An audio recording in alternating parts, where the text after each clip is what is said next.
Hello friends, welcome back to our channel DElEd with Shri. Friends, आज इस video में हम बात करने वाले हैं डीएलएड एस1 में जो हमारा पेपर है, जिसे हम समकालीन भारतीय समाज में शिक्षा के नाम से जानते हैं। उसमें हमें यूनिट 2 जो हमारा इकाई 2 है, उसमें हमें एक टॉपिक देखने को मिलता है, आधुनिकीकरण, वैश्वीकरण तथा सामाजिकरण तथा शिक्षा के बारे में। तो अक्सर हमें एग्जाम में भी सेकेंड ईयर का जो हमारा एग्जाम होता है, उसमें क्वेश्चन ये देखने को मिलता है कि आधुनिकीकरण में शिक्षा की भूमिका का वर्णन करें। मे भी भूमिका भी पूछा जा सकता है आपसे, या फिर कुछ और भी इस क्वेश्चन को किसी और वे में भी पूछा जा सकता है। सो मैंने जब नोट्स प्रिपेयर किया था, तो उस टाइम मैंने कुछ इस तरीके से इसमें आंसर राइटिंग किया था। तो यहाँ पे मैंने शिक्षा के बारे में कुछ बताया था, शिक्षा के बारे में कुछ पॉइंट्स यहाँ पे मैंने मेंशन कर दिए थे। और अगर हम लोग इस तरीके से एग्जाम में भी आंसर राइटिंग करते हैं तो बहुत बेस्ट रहता है। तो स्टार्ट करते हैं, क्या मैंने इसमें लिखा हुआ है। तो शिक्षा सामाजिक परिवर्तन का एक सशक्त साधन है।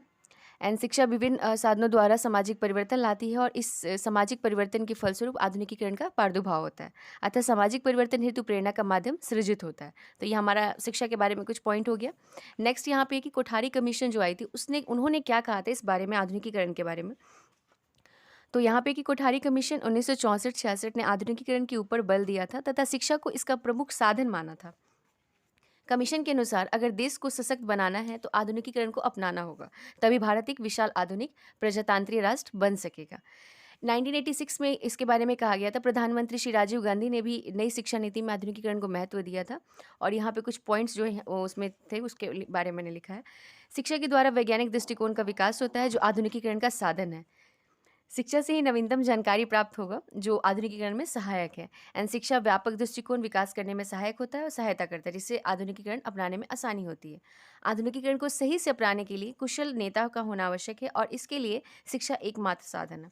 और यहाँ पे और भी बहुत सारे पॉइंट्स हैं जो मैंने इसमें लिखे हुए हैं। फिर यहाँ पे मैंने लास्ट में भी यहाँ पे कुछ है कि शिक्षा गतिशील शिक्षा के बारे में मैंने लास्ट में भी कुछ, अगर आपसे अगर ये लॉन्ग क्वेश्चन में पूछा जाता है तो आप इसको इस तरीके से इसमें और भी बहुत सारे पॉइंट्स को इंक्लूड कर सकते हैं। ये भी इंक्लूड कर सकते हैं कोठारी कमीशन के बारे में भी। एंड आप इसमें और भी पॉइंट, जैसे कि यहाँ पे मैंने शिक्षा के बारे में लिखा है कि शिक्षा परंपरा का विकल्प प्रस्तुत करती है और उन विकल्पों में निहित लाभों को सामने लाती है, और उन मार्गों का निर्देशन करती है जिनसे नए लक्ष्य एवं संबद्ध प्रतिफल प्राप्त होता है, किए जा सकते हैं। सो ये थे सभी पॉइंट्स। अगर आपसे इस फ्रेंड्स, जैसे कि मैंने अभी जो आपसे नोट शेयर किया, इसमें आप दो तरीके से क्वेश्चन का आंसर लिख सकते हैं। जैसे कि आधुनिकीकरण में तो है, तो इसके लिए तो यहाँ पे पॉइंट्स सब दिख रहे हैं। यहाँ तक मैंने इसमें कुछ पॉइंट्स लिखे हैं। बट अगर हम बात करें शिक्षा के बारे में, तो मैंने शिक्षा के बारे में भी, आप अगर इसमें ध्यान से देखेंगे तो आपको पॉइंट्स मिल सकता है। जैसे कि यहाँ पे है शिक्षा समाजीकरण का सामाजिक परिवर्तन का इससे सख्त साधन है। और ऐसा जैसे कि हम लोग यहाँ भी देखें तो यहाँ भी शिक्षा से रिलेटेड मैंने बहुत सारे इसमें पॉइंट को इंक्लूड किए हुए थे। सो ये थे कुछ पॉइंट्स जो मैंने आधुनिकीकरण में शिक्षा के बारे में लिखा है कि क्या भूमिका है शिक्षा की। आई होप सो आपको इस वीडियो से हेल्प मिला होगा। वीडियो अच्छी लगी हो तो लाइक शेयर सब्सक्राइब जरूर करें।